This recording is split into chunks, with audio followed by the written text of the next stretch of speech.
श्री वल्लभो जयति जयति प्रभु श्री विठ्ठलेश्वर। जय श्री कृष्ण वैष्णव। जैसा कि हम श्री महाप्रभु जी के बधाई के उत्सव के दिनों में अद्भुत दिन और दिवस चल रहे हैं, जब श्री महाप्रभु जी के प्राकट्य उत्सव की बधाई हम सब गा रहे हैं। ये दिन इसलिए भी अपने आप में इतने अद्भुत दिन हैं क्योंकि इन दिनों में प्रभु के साथ तीन भाव, जिस तरीके से महाप्रभु जी का साक्षात स्वरूप है, रूपम तत्तृतीयात्मकम, माने आचार्य वपु महाप्रभु जी का, स्वयं ठाकुर जी का स्वरूप महाप्रभु जी का, और महाप्रभु जी का स्वामी जी का स्वरूप, इन तीनों ही भाव के स्वरूप रस से ठाकुर जी की सेवा है। प्रभु के जन्मोत्सव की बधाइयाँ, जन्माष्टमी की बधाइयाँ भी क्योंकि हम गाते हैं।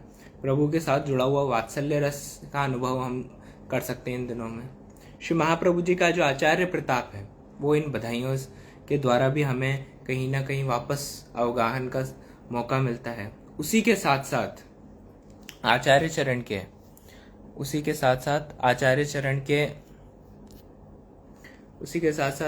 चरण के जो स्वामिनी स्वरूप है उसका माधुर्य रस का भी कहीं ना कहीं, जो उनने करुणा करके आचार्य वपु धारण करा, उसको भी हम साक्षात रूप से, प्रमाण रूप से इन कीर्तनों द्वारा अनुभव कर सकते हैं।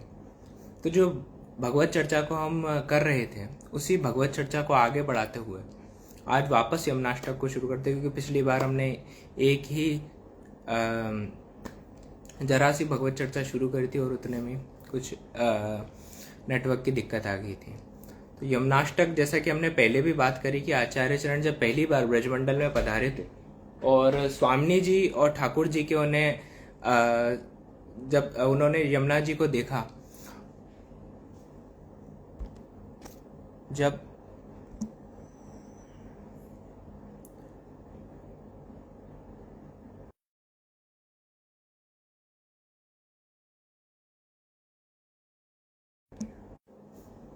तो आप श्री जब यमुना जी के घाट पे खड़े हुए तब उनको ये कन्फ्यूजन था कि किस जगह पे ठकुरानी घाट है और किस जगह पे गोविंद घाट है।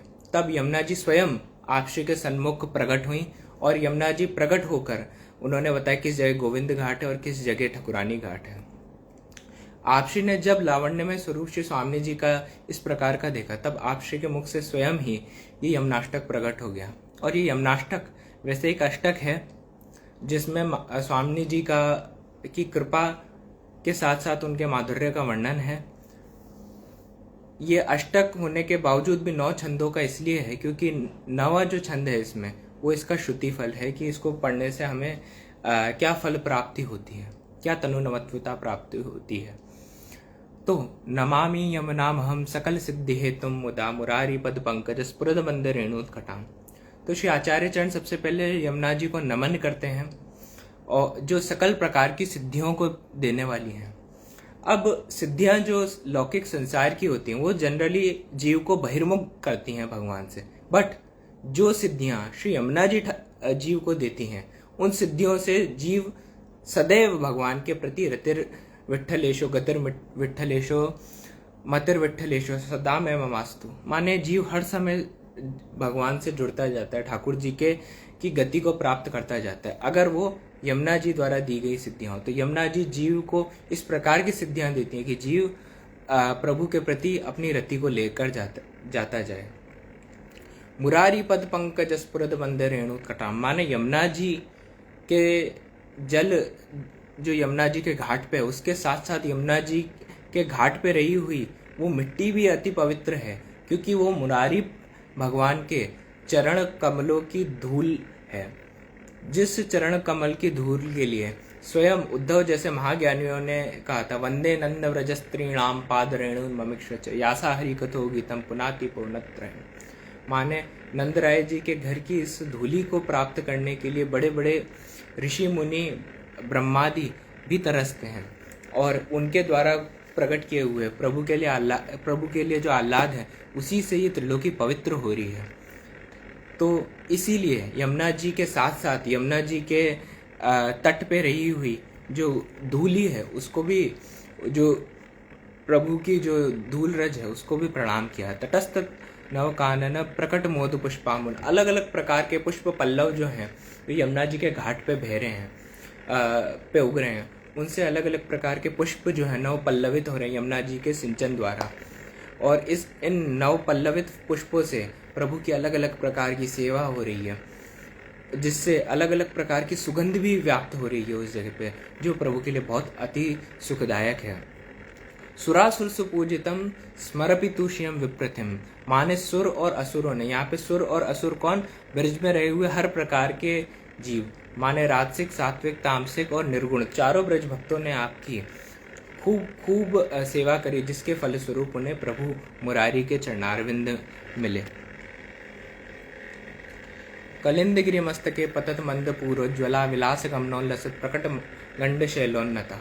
माने आपका उद्भव जो है वो कलिंद पर्वत से होता है, तटस्थ और आप हर समय शोर करती हुई आती हैं जब कलिंद पर्वत से आती हैं, जिसके प्रभाव से बड़े बड़े मिट्टी और पत्थर जो हैं वो तक गल जाया करते हैं। इससे पता चलता है यमुना जी के संग मात्र से जीव के अंदर कितनी भी जड़ता हो वो सहज में दूर होने लगती है। यमुना जी इस प्रकार से जीव को तनुनवत्वता की प्राप्ति कराती हैं कि जीव सहज ही में अपनी सारी जड़ता से दूर हो जाता है। जिस प्रकार से जब जोर से कितने ही कुछ समय तक, कुछ काल तक कितना ही भारी चट्टान हो उसके ऊपर पानी की वृष्टि होती है, को थोड़े समय तक वो वृष्टि सहता रहता है और एक समय आता ही है कि वो मिट्टी के बराबर हो जाता है। उसी तरीके से जीव की जड़ता भी यमुना जी की कृपा से कभी ना कभी खत्म हो जाती है और बाद में भगवान मुरारी के प्रति उसकी चरणारविंद में उनकी सेवा कहीं ना कहीं शुरू होती है। सघोष गति तंतुर समधि रूढ़ दोलोत्तम मुकुंद रति वर्धिनी जयति पद्म बंधो सुता। भगवान के कई नाम हैं, मगर यहाँ पे स्पेशली मुकुंद नाम का वर्णन किया गया है, क्योंकि मुकुंद भगवान का नाम तब हुआ जब भगवान ने मुर नाम के राक्षस को मारा। मुर नाम का राक्षस जो है वो जल में दोष के समान है। जिस तरीके से हमारा जो शरीर है वो पंच तत्वों से बना, और पंच तत्वों में जल तत्व की प्रधानता बहुत ज्यादा हमारे शरीर में है। तो जो जल तत्व है उसकी भी शुद्धि यमुना जी करती हैं। और प्रभु जो है हमारे, जिस प्रकार से प्रभु ने मुरारी नाम प्राप्त करके पानी में रहे हुए दोष को खत्म करा, उसी तरीके से यमुना जी जो है वो जीव में समस्त प्रकार के दोषों को से निवृत्त कराती हैं, जिससे वो सेवा में रति को प्राप्त कर सके। भुवम भुवन पावने मदिगता मणि कस्मिने प्रिया भिरिव सेविताम शुक मयूर हंसादि। अब अलग अलग पशु पक्षियों द्वारा अलग अलग जो अवस्थाएं हैं जीवों की, ब्रज भक्तों की, उनका कंपैरिजन करते हुए कहते हैं कि अलग अलग प्रकार के शुक मयूर हंस आदि आपके तट पे मिलते हैं, जो प्रभु की अलग अलग प्रकार से सेवा करते हैं। राजसिक, सात्विक, तामसिक और निर्गुण ब्रज भक्त जो हैं वो अलग अलग प्रकार के ब्रज भक्त जो हैं वो स्वामी जी के यहाँ पे जल विहार के समय ठाकुर जी की अलग अलग प्रकार की सेवा करते हैं। प्रिया भिरिव सेविताम शुक मयूर हंसादि तटस्थ तरंग भुज कंकण प्रकट मुक्तिका वालुकाम नितम मटत सुंदरिम नमत कृष्ण तूर्य प्रियाम। जिस प्रकार से आपके बालुका की मूर्ति बनाकर यमुना जी कात्यायनी व्रत के समय कुमारिकाओं ने आपकी पूजा करके प्रभु की प्राप्ति करी, उसी प्रकार से आपका स्मरण मात्र जो है वो जीव की रति हर समय श्री कृष्ण की तरफ लेकर जाता है। अनंत गुण भूषिते शिव विरंचि देवस्तुते घनाघन निवे सदा ध्रुव पराशराभिष्ट दे। विशुद्ध मथुरा तटे सकल गोप गोपी व्रते कृपा जल्दी संशित मन सुखम भावयम। माने आप अनंत प्रकार के गुणों से सुशोभित हैं। वो अनंत प्रकार के गुण जो प्रभु मुरारी से जीव को जोड़ते हैं, आपके ध्यान में हर समय जिस प्रकार से प्रभु का ऐश्वर्य है उसी तरीके से आपका ऐश्वर्य है। शिव, ब्रह्मादि, नारद आदि अनेक प्रकार के ज्ञानी जन जो हैं वो हर समय आपका बखान करते हैं, जिसका प्रमाण जो है कई सारे शास्त्रों में मिलता है। जैसे कि वाराह पुराण में घना घन निवे सदा ध्रुव पराशराभिष्ट दे। ध्रुव और पराशर जैसे महर्षि जिन्होंने प्रभु को प्राप्त किया वो भी आपके संग मात्र से प्राप्त करा था। और इससे ध्रुव जी के नाम से यही हमको एक और चीज क्लैरिटी होती है कि प्रभु की लीला स्तरीय हर समय नित्य है। ध्रुव जी का जो काल था वो प्रभु के काल से पहले था, सारस्वत कल्प से पहले। बट ध्रुव जी ने यमुना जी के संगम से प्रभु की प्राप्ति करी। यहाँ ये पता चलता है कि प्रभु यमुना जी के संगम मात्र जो है वो जीव को हर समय सारस्वत कल्प की उसी लीला का अनुभव कराता है। विशुद्ध मथुरा तटे सकल गोप गोपी व्रते कृपा जल्दी संचित मनस सुखम भावयम। इस प्रकार के कृपादायिनी यमुना जी मथुरा मंडली में विराजमान है। अलग अलग प्रकार के मोक्षदायिनी नगरी हमारे शास्त्रों में बताई गई हैं। जिस प्रकार से उज्जैन एक मोक्षदायिनी नगरी है, श्रीरंगम एक मोक्षदायिनी नगरी है, काशी एक मोक्षदायिनी नगरी है। इसमें कुछ मोक्षदायिनी नगरी शिव की हैं और कुछ विष्णु की हैं। बट आप मोक्षदायिनी से बढ़ के भक्तिदायिनी भी बनी मथुरा। क्यों? वो मात्र आपकी कृपा से। मथुरा मंडल जो है वो मोक्षदायिनी होने के साथ साथ भक्तिदायिनी आपके संगम मात्र से बना। यया चरण पद्मजा मुररिपो प्रियम भावुकाम समागमनतो भवत सकल सिद्धिदा सेवताम। आपके चरणारविंद से मुरारी प्रभु में प्रीति जीव की बढ़ने लग जाती है अपने आप। समागमनतो भवत सकल सिद्धिदा सेवताम। इस प्रकार की जो भी अलौकिक सिद्धियां जीव को चाहिए होती है जिससे वो प्रभु की सेवा में लग सके, वो अलौकिक सिद्धियां जीव को स्वतः ही मिलने लग जाती हैं। तया समागमनतो भवत सकल सिद्धिदा सेवताम। तया सदृष्टाम याद कमल जासपत्य प्रिय हरि प्रिय कलिंदया मनसी में सदा स्थीयताम। माने यहाँ पे यमुना जी का जो पैरेलिज्म है वो लक्ष्मी जी के साथ करा है कि आपकी तुलना हे यमुना जी, जो आप जिस प्रकार से श्री लक्ष्मी जी भगवान की वैकुंठ में स्वामिनी है, उसी प्रकार से आप भी गोलोक धाम में स्वामिनी। आपकी तुलना किससे करी जा सकती है? अभी यमुना जी की समानता जो है वो लक्ष्मी जी से बताई। अब यमुना जी की प्रधानता क्या लक्ष्मी जी से है वो भी आगे बताएंगे। नमोस्तु यमुने सदा तव चरित्र मध्यद्भुतम न जातु यम यातना भवति ते पय पानत। इस प्रकार की यमुना जी का पान करने से जीव हर समय यम यातनाओं से भी दूर रहता है, क्योंकि यमुना जी जो हैं वो भगवान की यम भगवान की बहन है। तो बहन जो है उसका भांजा कितना ही दुष्ट हो, बट भगवान यम जो है वो जीव को कभी भी सताएंगे नहीं।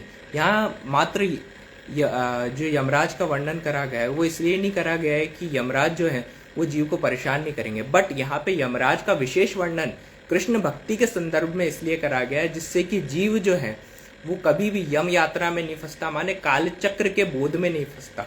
वो उसके जीवन में मात्र और मात्र जो है वो कृष्ण भक्ति उसका गंतव्य बन जाता है और काल चक्र से उसकी जीवन की मनोस्थिति जो है वो बाहर आने लग जाती है। काल कर्म में वो जो बंधनों में फंसा हुआ होता है वो काल कर्म के बंधनों से बाहर निकल के वो जीव हर समय कृष्ण की सेवा में लगने लग जाता है। जिस प्रकार से अपने यहाँ पे दान के दिनों में संध्या के समय कीर्तन गाया जाता है, अहो बिदनातों पे अचरा पसारू जन्म जन्म मोही या ही ब्रज दीजिए। माने जीव की एक ही उसके बाद गति मति और रति रहती है कि भगवान कृष्ण के चरणारविंद को प्राप्त करे और वो काल चक्र से स्वतः ही अपने आप समय के साथ साथ बाहर आने लग जाता है। यमोपि भगिनी सुताम महति दुष्टान अभी प्रियो भवति सेवनात् हरेर यथा गोपिका। माने इस प्रकार की यमुना जी का बखान श्री महाप्रभु जी कर रहे हैं।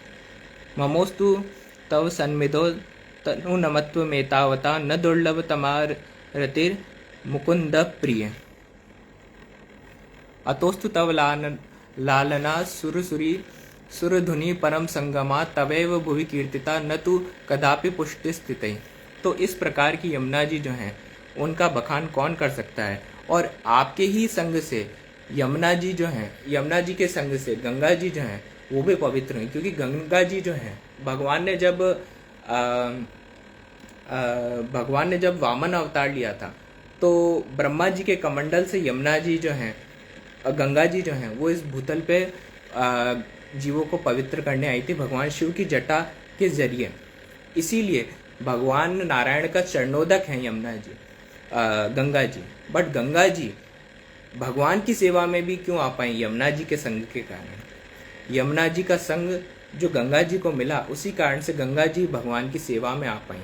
और पुष्टि जीवों के लिए भी, जिनके लिए गंगा जी जो हैं वो मात्र मोक्षदायिनी होती, वो भी भक्तिदायिनी बनी। भक्ति किस प्रकार से मुक्ति के ऊपर यहाँ पे आई गंगा जी के पास, उसका वर्णन कहीं ना कहीं श्लोक में कराया गया है।